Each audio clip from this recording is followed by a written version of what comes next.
Warning, this content may be upsetting or disturbing to some audiences. What is the creepiest / most disturbing internet rabbit hole you've gone down, and why? A straightforward guy wrote down his experiences with heroin. Basically, he wanted to try it for fun and he was sure that he had enough willpower to stop after that. Well, he was wrong. Probably someone can remember the name of the guy or the Reddit post. It's fairly well known, I believe. Same thing happened on a Norwegian forum. Some guy asked how to shoot up, and the thread turned into a years-long diary of him becoming an addict and failing to quit. Then he just stopped posting and some time later it was revealed he had died. Turned into a media case for a while. His mom was interviewed and stuff. Saudi Arabia's leading executioner, Mohammed Saad al-Beshi. He mostly decapitates people with a sword. I watched/read interviews with him. I wanted to know if that shit haunts him. No, it doesn't. He's already teaching his son to follow in his footsteps. His children also help him clean the blood off his sword. Then I started looking into what was considered capital offenses and other punishments used. Stoning is one. Certain crimes will get the beheaded body crucified. I bought my brother a taser from Amazon for his birthday one time. Looking at some of the questions, there was one asking if it hurt. The answer went something like, "It does not. I've tased myself in the neck 30 times. Very interested in this, I go to his Amazon profile where you can see what else he has reviewed, and he reviewed a katana and stuff like that of similar nature. Still interested, so I type his name into Facebook and find a profile with a picture of him holding his katana. The first thing I notice is that he's from my city. Second thing is there are so many people posting to his Facebook saying he's the devil and they can't believe what he done and that they hope he rots and stuff like that. Extremely interested at this point, I googled his name and find news articles that he stabbed a guy in the chest in his apartment with a katana. Then fled and was later caught by police. Turns out he was very delusional and really needed help. He's now in jail, and according to the article looks like he's getting the help he needs. It was a very wild ride from just looking at the stupid questions people ask about products on Amazon. I ordered the stun gun on July 31st, 2018. The article linked was posted on July 25th, 2018. Edit, screenshot of answer on Amazon and the news article. Elon School. It's pretty famous, but for those who never heard of it, American school that lasted for 40 years that was as close to a concentration camp for children as you could get. The whole troubled teen industry is a disturbing and infuriating rabbit hole. At least Elon School is shut down, but there are similar institutions that are still in operation today. Parents can pay to have their kids kidnapped and imprisoned at these institutions for just about any reason, from actual mental illness to just not sharing the same religion as their parents. Paris Hilton actually went to one in Utah in the 90s. The therapeutic boarding school industry is huge in Utah, because of course. I've been following the Breaking Code Silence account on Instagram. It's infuriating how frequently this is happening to kids today. I really recommend calling on your representatives and demand that these schools be regulated. The troubled teen industry has been enabled by both Democrats and Republicans. It's shameful. My best friend recently escaped one. She was brought in as an addicted teen with trauma, and basically abused until she complied with treatment. That led to being severely brainwashed and accepting a job there to help other kids like her and never leave. I met her a few years ago and she was already putting the pieces together that something wasn't right. I think in the back of her mind she knew that was basically a cult and the TTI wrapped into one. It was like watching a friend come to terms with admitting that they're in an abusive marriage. It was hard to sit back and watch. But she's an entire queen, and due to current litigation I can't say much, but she's dismantling the TTI schools in her area piece by piece. It's beautiful. I wish more people were aware of these places. They're not just scared straight and wilderness therapies. There's really sketchy drug rehabs for juvenile offenders that are sent there by the courts even though these programs are not tied to the court. They get money from the kids/parents for the stay, file their insurance and also enroll them in Medicaid for additional money, etc. They're closely tied to city and state governments, and our tax dollars basically go to subsidize the abuse of children. It's sick shit. Blogs by people who are obsessed with losing limbs and or having them replaced with hooks, etc. Some went through with accidents where they mashed their hands beyond repair in order to achieve their goal. Reminds of that guy from South Africa who had a blog I came across a few years ago. His thing was amputations, and he badly wanted to get his perfectly healthy foot amputated for whatever reason. He felt like it didn't belong to his own body. He would inflict injuries to his foot by cutting it with a knife, then put it in a bucket full of his own poop to cause infection. It was all documented, with daily pictures. You could literally see the daily progression of his foot rotting and becoming black, until one day he stopped posting. He came back a few weeks later and wrote he almost died. He had passed out because of a bad case of sepsis, blood infection, and his landlord found him in the bathroom. Crazy stuff. And yes, he came back from hospital with his foot amputated.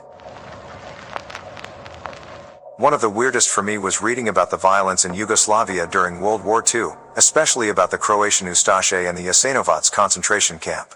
The entire area was beset by civil war, with shocking violence originating from multiple parties, but the anecdotes about the Ustaše stand out. A high-ranking member of the Nazi Party visited Croatia, where the Nazis had helped establish a puppet state.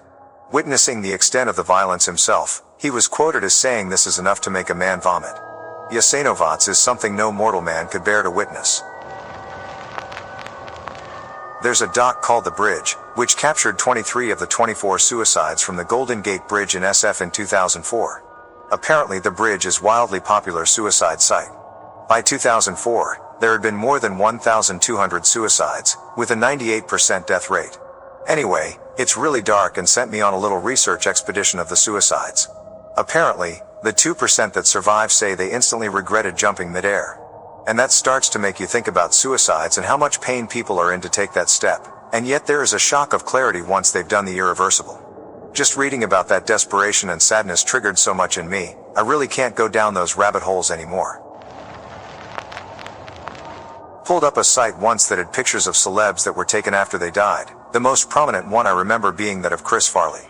Fuck, that's something I'll never forget. My brother killed himself with a friend last Halloween while hiking Mount Rainier. Their bodies were discovered by some hikers who proceeded to upload pics of their bodies to a gay death fetish site. I guess some info got out, but now every week I get people contacting me about his body, asking me if I have more pics or blaming my family for his death through whatever social media they can find, mostly his memorial page. It can be extremely mean. It doesn't bother most of my family much, we know how to deal with trolls and perverts, but it destroys my mom.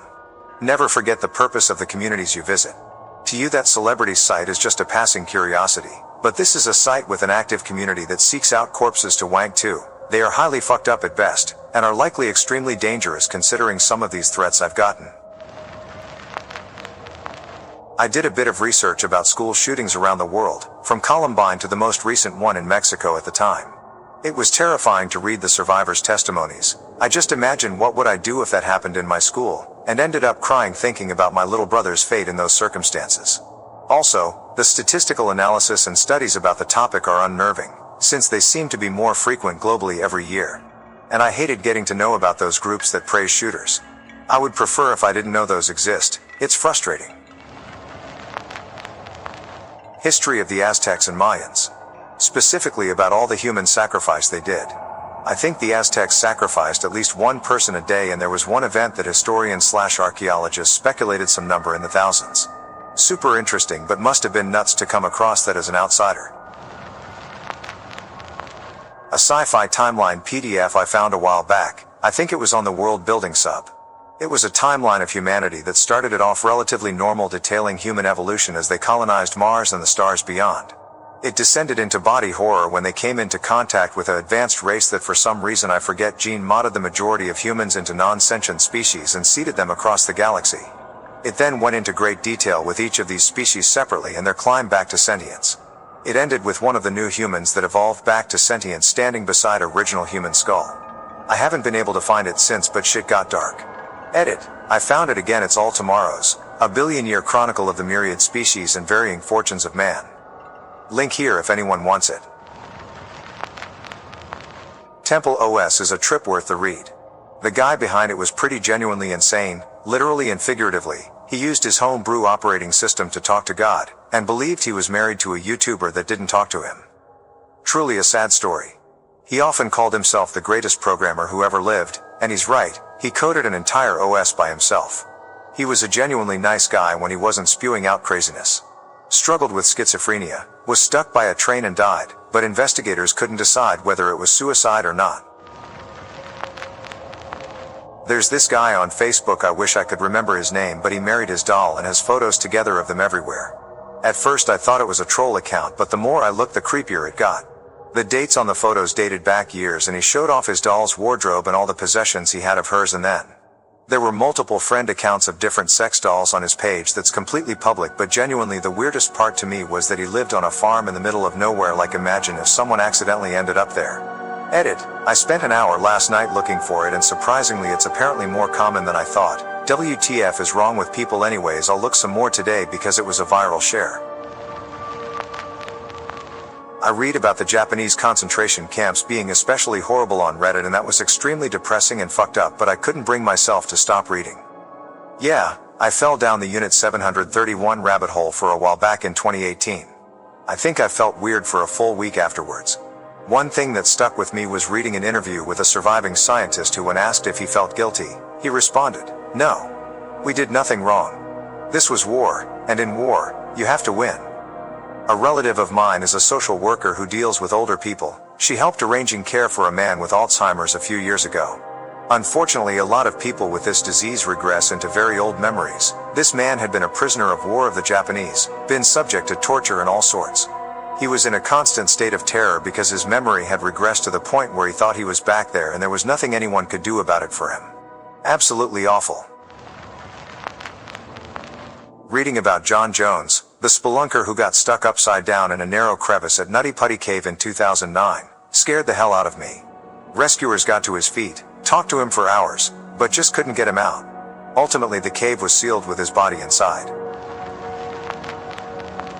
I was a lurker in a car forum for many years. This was probably 8 or so years ago. One time someone posted a thread that linked to an insurance, auto, website that resold accident cars to reclaim money. There was a whole category of cars labeled biohazard, and these are the cars that end up with body fluids in them, giant shits from being in an accident, drive-by shootings with blood everywhere, even suicide cars with brains blasted on the roof. These auto auctions don't want to clean that mess up, so they will sell the cars cheap. Some people in the forum even found news articles that corresponded with the murder/accident/etc. in a particular car. It was incredibly creepy. But I admittedly spent hours and hours sometimes looking through these disgusting, tragic cars. Serial killers. Never could understand what could drive someone into such depravity. People sometimes mistake my curiosity for them as a fandom. I despise them. They just piqued my curiosity. Something about trying to comprehend the incomprehensible that makes it so interesting. I once found the manuscript for the Toy Box Killer online, and it fucked me up for a few weeks. The murder of Junko Furuta. Just read it. Those kids are literal fucking demons. Even most cartel tortures don't last that long. Poor girl, literally suffered for absolutely nothing. It sickens me every time she's brought up that her killers rejoined society. All but one have been arrested again for violent crimes. I watched a video about her when I was around 9 years old. The video talked about it in full detail. I saw it while going through my FB feed, then saw the video saying this is not for the faint of heart, and I thought, I'm brave enough. I can do this. I finished the video, and to this day, that was the most disturbing thing I ever knew about. Even the mention of it just makes me uncomfortable. The group stalking sites and subreddit. Just to be clear, I don't think it's real, but holy shit. It's just so crazy thinking about how all these people are dead-ass convinced that there are massive conspiracies against them. I didn't leave the link on purpose because after spending any significant amount of time on there, you sort of start to think it could be real. The Holodomor. It's constantly denied, not taught in American schools at all, and an example of how terrible humans can be to each other, the government to the people, and how far people will go to survive. After a whole bunch of digging, I found a book of translated testimonies of survivors. I wouldn't know about it at all if it weren't for a comment on Reddit 2 years ago that caused me to Google. And down the rabbit hole I went. Could I get a summary? A mass starvation event in the early 1930s in Soviet Ukraine. At least 3 million died of starvation. The cause is still academically debated. Either mismanagement or a deliberate act by Stalin to suppress Ukrainian political opposition. It's also known as the terror famine. The word means to kill by starvation. The accounts of the survivors are harrowing. A woman doctor wrote to a friend in June 1933 that she had not yet become a cannibal, but was not sure that I shall not be one by the time my letter reaches you. The good people died first. Those who refused to steal or to prostitute themselves died. Those who gave food to others died. Those who refused to eat corpses died. Those who refused to kill their fellow man died. Parents who resisted cannibalism died before their children did.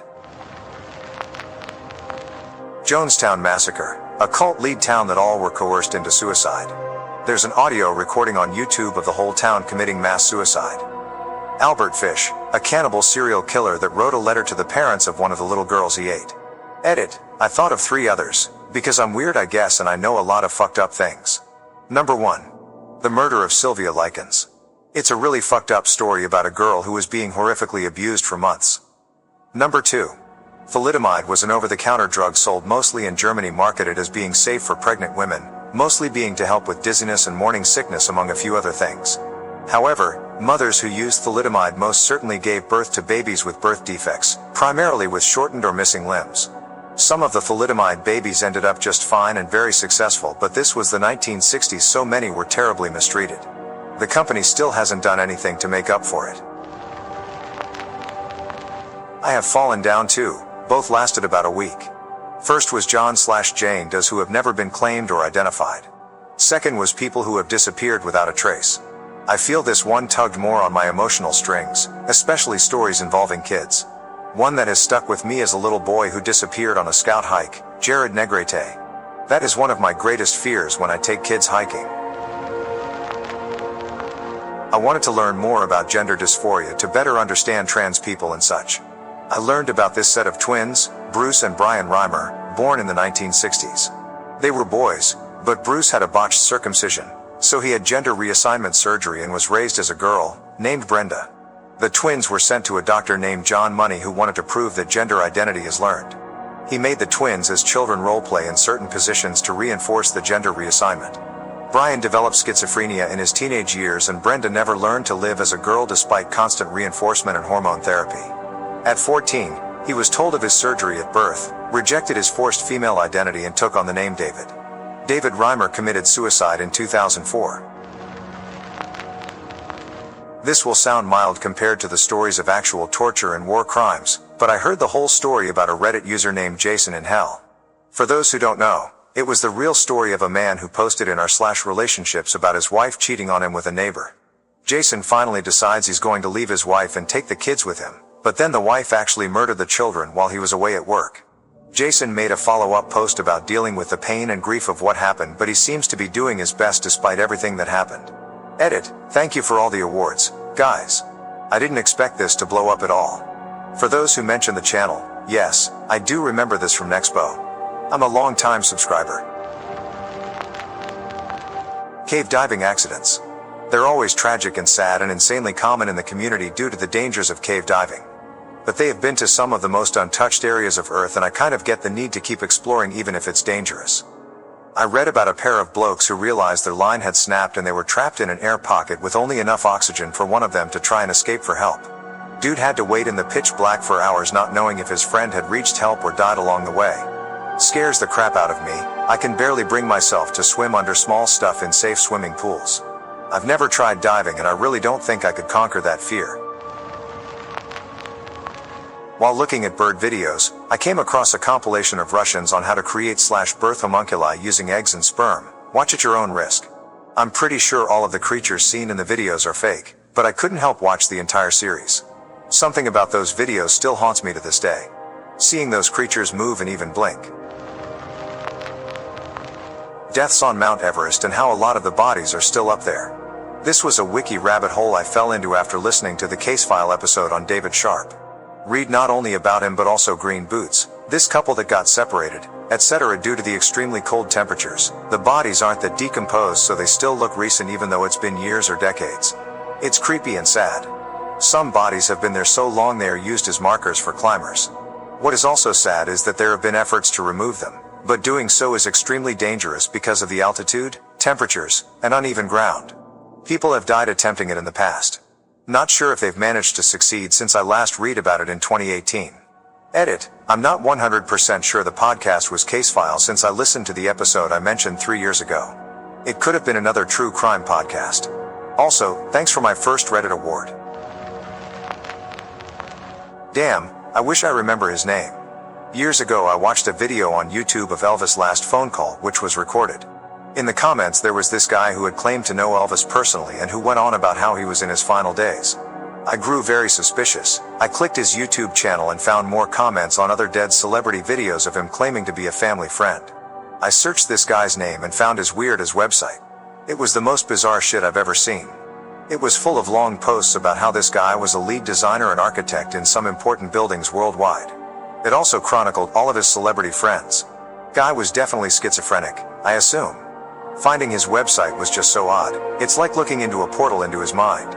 Since then I've become very interested in schizophrenia, and I've happened to stumble upon others who seem to have it. There's also this guy in LinkedIn who is a writer. He goes on these rambles on his LinkedIn, YouTube, Twitter about a girl who was killed. But his sentences are all circular, if that makes sense. Almost like talking with someone with dementia who keep repeating the same thing over and over. Except this guy has been doing the same thing for years. Just lost in a possible fairy tale. The mind is fucked. It was 3 months ago, in the Ask Reddit thread, "What is something you regret knowing?" Or something. A user called out another user as a person we all know exists among us, but have never met. The comment was removed by a moderator, so I can't tell you either user involved, but let me sum it up for you. The user being called out is clearly a psychopath. Her entire post history is that she has a desire to vivisect and torture another person to death. She admits she has this desire, and it is a pretty obsessive desire based on their framing, and believe wholeheartedly that everyone has these desires, and that she was normal. She adamantly argues that the only reason people deny having those feelings is because of the social taboo of it, and that everyone around them is lying to save face, that she's the only person with the gall to admit it. She claims she will never act on it, because the fear of getting caught is too great, but that seems to be her only inhibition. She has multiple, buried, dead in the water threads in this subreddit asking questions like, why are people afraid to talk about this shared feeling? What is your murder fantasy? How would you dissect a living person if you knew you could get away with it? She also claims to be asexual. Clearly that otherwise sexual desire is redirected toward this, based on the enthusiasm she has in talking about it. She claims that the only people she has shared these feelings with in her real life are her mother, and her husband. The most unsettling thing is, the last I checked, she was trying with her husband to get pregnant. It's been on my mind a lot as of late, in that it is a prime example of a mentally unwell person saying, "I'm like this, and I'm normal. Therefore, everyone is like this because normal people are like this," and this concept had been coming up a lot in my personal life as of late.